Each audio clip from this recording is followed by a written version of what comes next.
Hello and welcome to That VidBlaster Guy. I'm Tom Sinclair, happy to bring you another exciting episode. Today I'm really excited because we are going to be talking about streaming X2. And you're like, what in the world is streaming X2? Well, streaming X2 is streaming to two different places at the same time. Don't let me get ahead of myself. The show, if you're watching us for the first time, I'm delighted to have you here.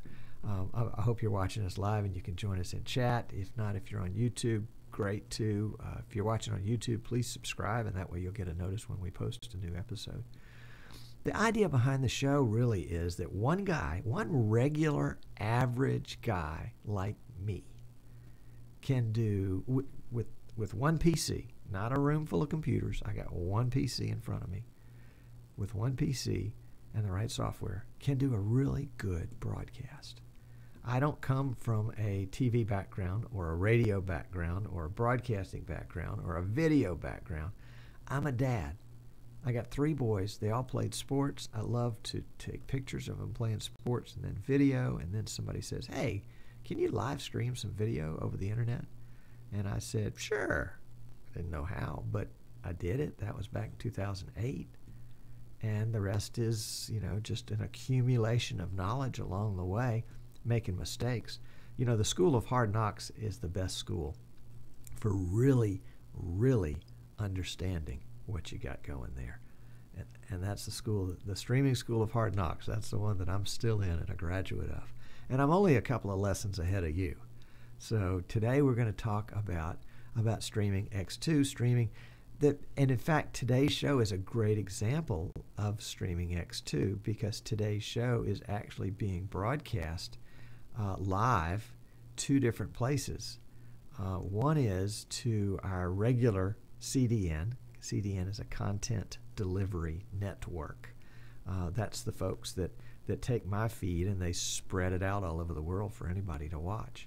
And they also allow me to embed a player in my websites so that you can go to my website and you can see the stream there, even though it will be unique for you at your home. It's as if it were television in that sense.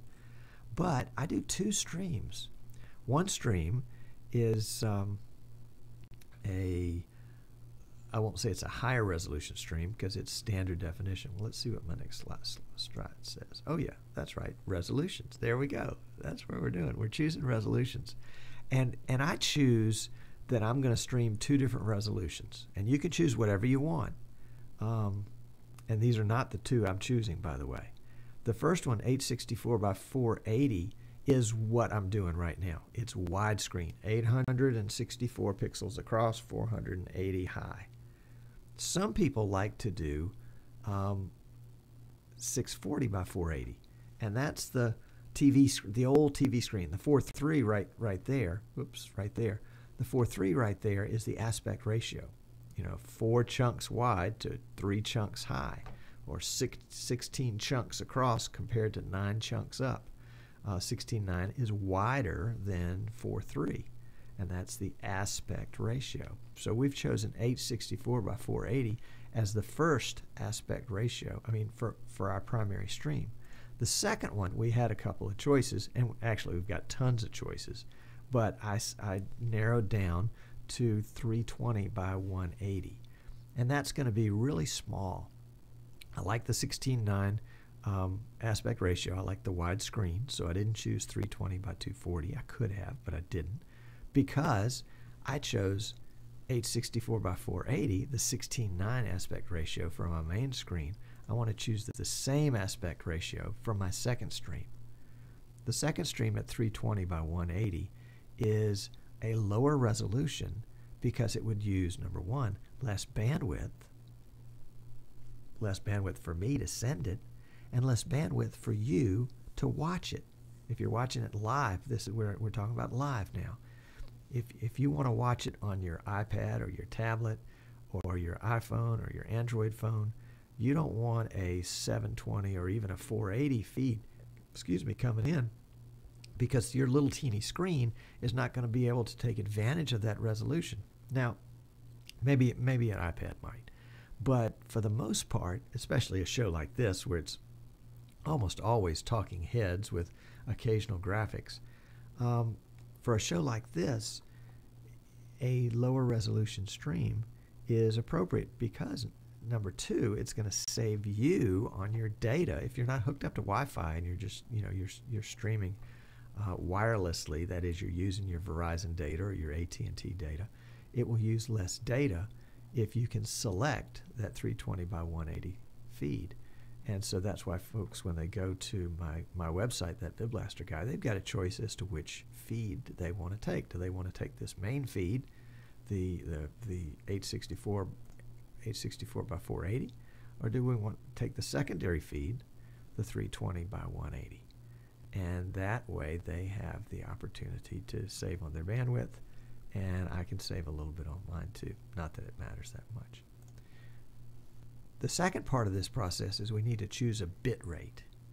And that's like, okay, we've chosen a resolution, which is like the diameter of the pipe. Now we got to choose the bit rate, which is the speed that we're going through the pipe. And for my main feed, my 480 feed, I'm going to choose 1500K BPS, 1500,000 bits per second. And that's an optimum for 480 pixels, or in this case, the P is for progressive.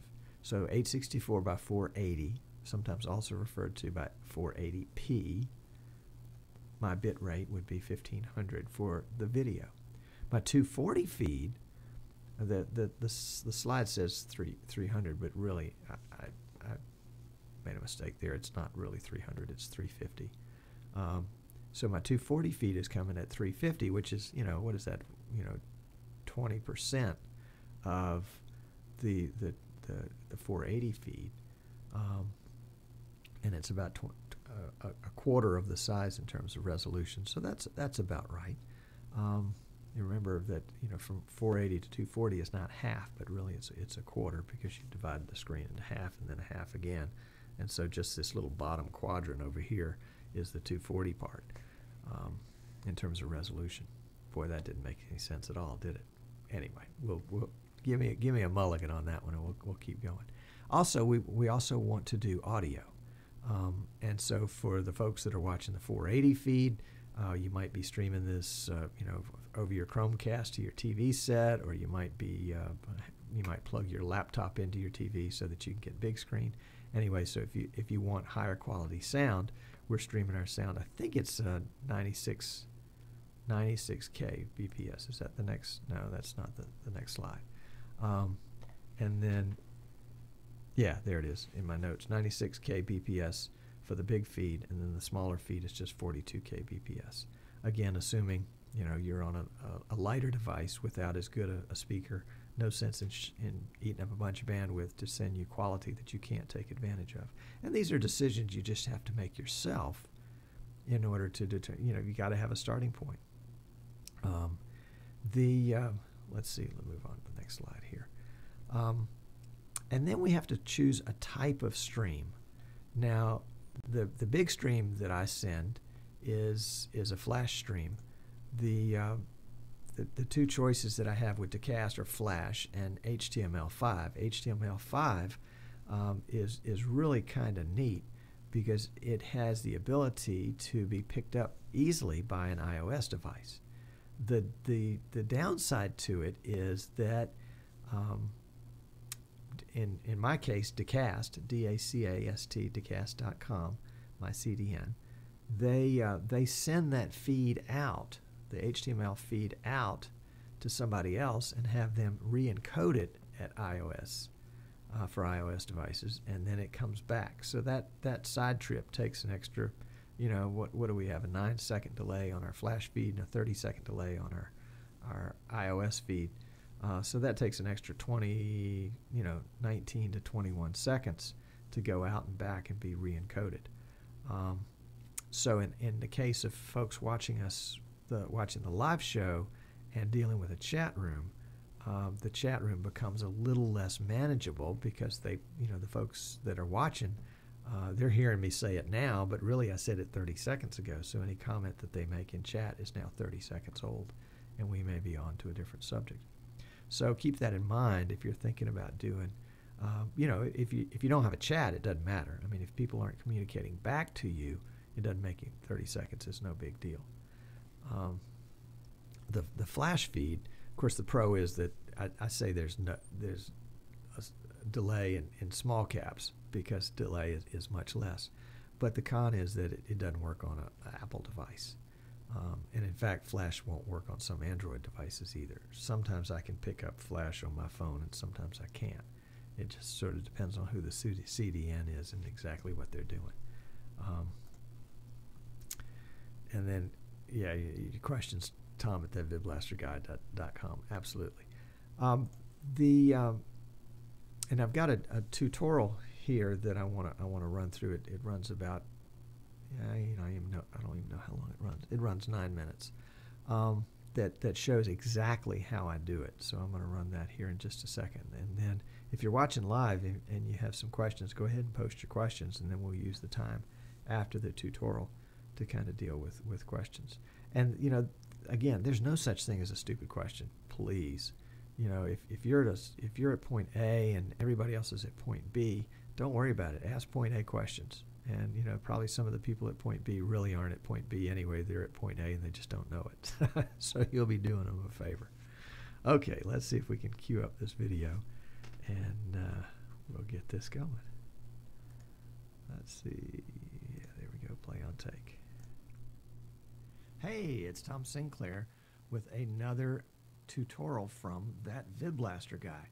This time we're talking about how to send out 2 separate streams from VidBlaster at the same time. They can go to 2 different CDNs or 2 different places at the same CDN. Actually, on my weekly show, that VidBlaster guy, Wednesday afternoons at 3 o'clock Eastern, we use Dacast, D-A-C-A-S-T, Dacast.com, and we'll send a flash stream at our full resolution, 864 by 480, 30 frames a second, 1500 video bit rate, and we'll send that to their flash server. But then we also send an HTML5 stream, which is a different process that they have, a lower resolution stream, about 320 by 180 at maybe 350 bit rate, so that folks can see that on their iOS and portable devices, and it doesn't eat up all their bandwidth, their data. So let's show how to do that. First of all, we want to we're using VidBlaster version 3.26, and you have to use the Pro Edition or higher in order for this to work. It won't work in the Home Edition. I'll tell you why in just a second.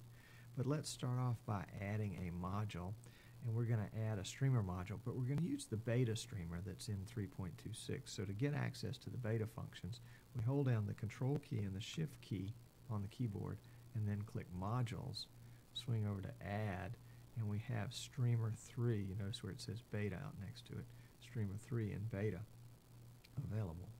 So we'll pick that up, and we'll pull that right over here. And then we also want to add an output module. And the output module is why you can't do it in the Home Edition, because the Home Edition doesn't have an output module. So we'll put the output module right over there.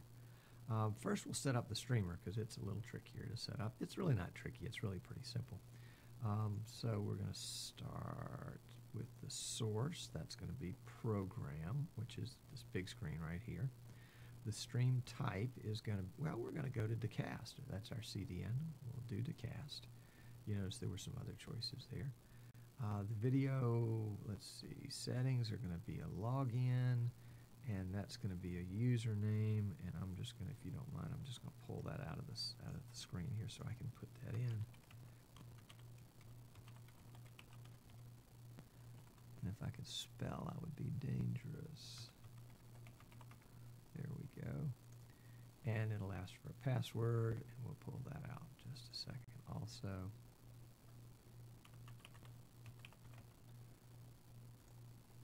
And if we go back to the streamer, now that we've done stream settings, we've given it our login information, we can ask it to get a list of all our channels. So VidBlaster is going out, it's talking to Decast. It came back, it said list refreshed, 3 channels found. Okay, well, let's go back here. We'll go Stream Settings, Channel, and we see we've got 3 different channels. That VidBlaster guy with iOS, and I'll tell you about that one in just a second. That VidBlaster guy, and then one that I use for soccer in the springtime. So we're going to go with that VidBlaster guy because that's our main channel on Decast. So we'll pick that up, and then we'll select our video resolution. In this case, we're going to use the resolution that is our standard resolution in VidBlaster today, 864 by 480. We don't have to select it. We can if we want to. The bit rate we're going to use is 1500, and I know that that's sort of optimized for this particular resolution. And then we're going to select the video compression. In this case, we're going to use low compression. We're not going to do a whole lot of compression. Whoops, let me make sure I did select that because I double clicked there. Yeah, there we go. Audio device is going to be the microphone, which is actually where my mixer is plugged in. And then the audio codec we're going to leave on MP3. Audio bit rate we'll leave at 96. That's a good bit rate. And now our streamer is done. And we can go ahead and start it. And pow, there I am. And you can see that I'm streaming and I've got audio with my stream. Now to set up the second one, we're going to use the output module.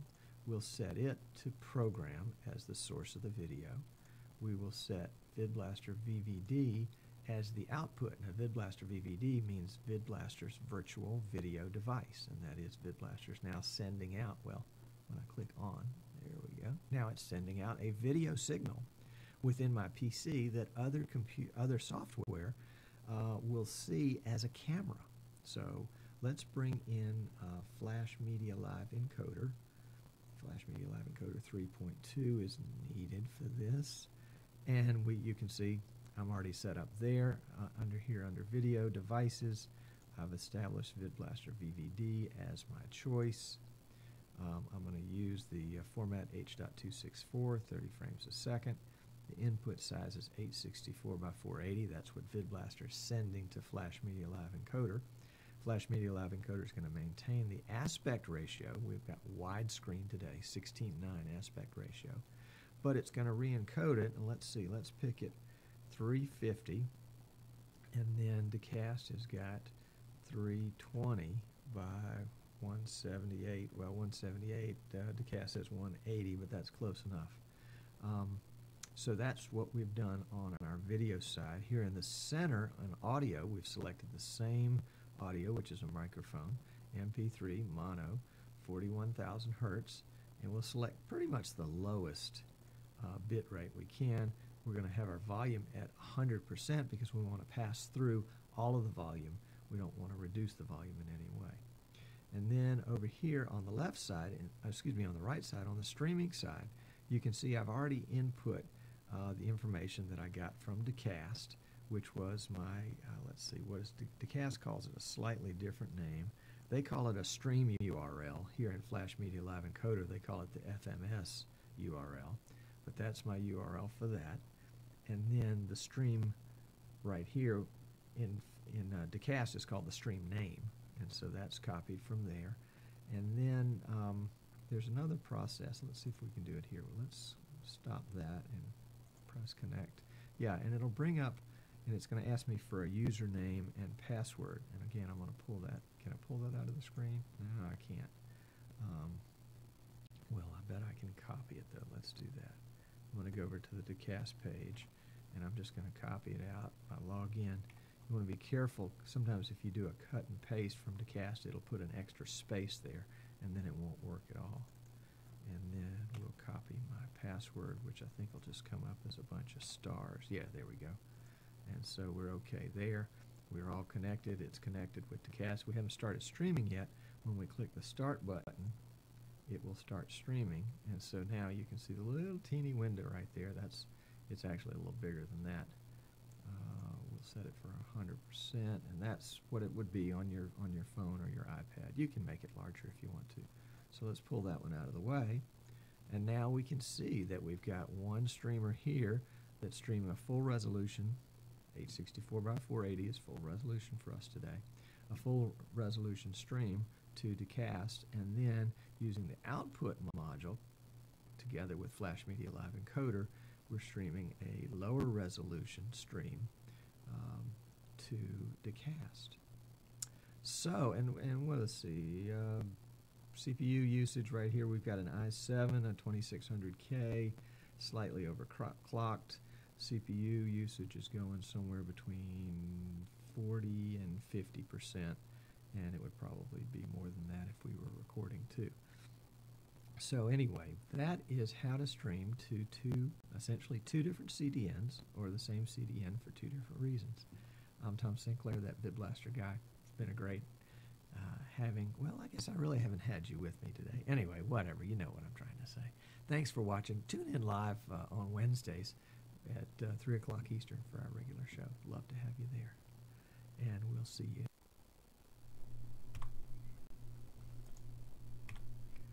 Okay, and back we are. And so, you know, that was my second take on that tutorial. The first take went really well until I fumbled the ball towards the very end of it. But it was really as easy as I made it seem.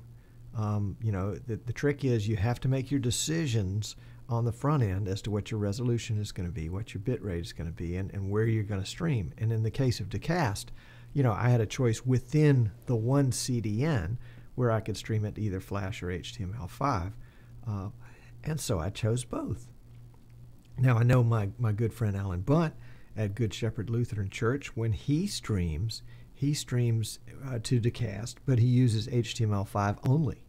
And he does that for his full resolution stream and streams out one feed. And I was talking with Tim today about some of the difficulties, well, actually exchanging emails with Tim today about some of the difficulties they were having in trying to establish what they wanted to do. They were using decast, and the information that he was feeding me sounded like they had made some decisions, and they were sort of mixing aspect ratios and you know, maybe some things that were making it more difficult for their computer to do the process. As much as we can kind of keep things in the same aspect ratio, and in my case, you know, I took a 480 feed and I divided it into quarters, and so I took this other little bottom quarter over here that was now 240 in terms of its height. So it was easy for the computer just to divide it by 4, as opposed to divide by, you know, 3.3333 or some other kind of crazy number. It was easier to encode it that way. With VidBlaster's new streamer, and it's beta, and there's still some bugs that they're working out of it. I think it's more just sort of setting adjustments than anything else. But the new streamer has the ability to do some neat things in there with compression, and we'll talk about that as we get through. One of the questions that came up here in the chat room, which is a great question, and I wish I had included it in the tutorial. But the question is, are both streams going through Flash Media Live Encoder? And the answer is, in this case, no, because I was using the latest version of VidBlaster 3.26, and I was using the new Streamer module, Streamer 3. And Streamer 3 doesn't use Flash Media Live Encoder as the encoder. It uses FFmpeg, a different a different software encoder than Flash Media Live Encoder. FFmpeg has all sorts of other options to it. That means you can really tweak it and dial it in. And unlike Flash Media Live Encoder, FFmpeg is still being supported out there. Flash Media Live Encoder is an orphan. Adobe is not making any updates to it, not fixing any bugs in it. You know, you can still download it from their website, but you know, other than that, it's an orphan product. It will not be developed any further. So FFmpeg it's open source, so it's, you know, it's free to be used, and as an added benefit for some folks, it has the AAC codec, the audio codec built into it. so that you know, if you were in a situation where you needed to, I've had some folks that had to stream using AAC for audio, and prior to that they had to pay $100 for a license. Now you don't have to. If you're using VidBlasters, going back to the question, if about are both streams using Flash Media Live Encoder? If I had used the streamer number 1, which is the original streamer in VidBlaster, streamer number 1 does use Flash Media Live Encoder, and I would have been sending the stream 1 to that one, and then the output module that I sent to the separate Flash Media Live Encoder I would send. So you can have essentially two what would you call them, additions, renditions, 2 versions, 2 instances. There we go, 2 instances of Flash Media Live Encoder running at the same time. One of them actually is running in command line format behind the scenes, and the other is running with its own GUI up there where you can see it. So that's a great question, and hopefully that will help. And if you have any questions about that, shoot me an email, tom@vidblasterguy.com. I'd be happy to help you figure it out. Oh, full disclosure, I forgot to say at the beginning of the show, I am an authorized VidBlaster reseller. You can buy VidBlaster from me and get lifetime support. You can upgrade the VidBlaster that you bought from somebody else with me and get lifetime support, or you can buy a support package if you bought it from somebody else and you just want personal support. You'll get my cell phone and my email, and I'll help as best I can for a lifetime, yours or mine, whichever comes first. I'm Tom Sinclair, that VidBlaster guy. Thanks for tuning in. If you're watching us live, hang around. We've got refreshments in the intermission between the next segment. If you're watching us on YouTube, please subscribe. We love to have you subscribe, and we'll send you a note every time we post a new video.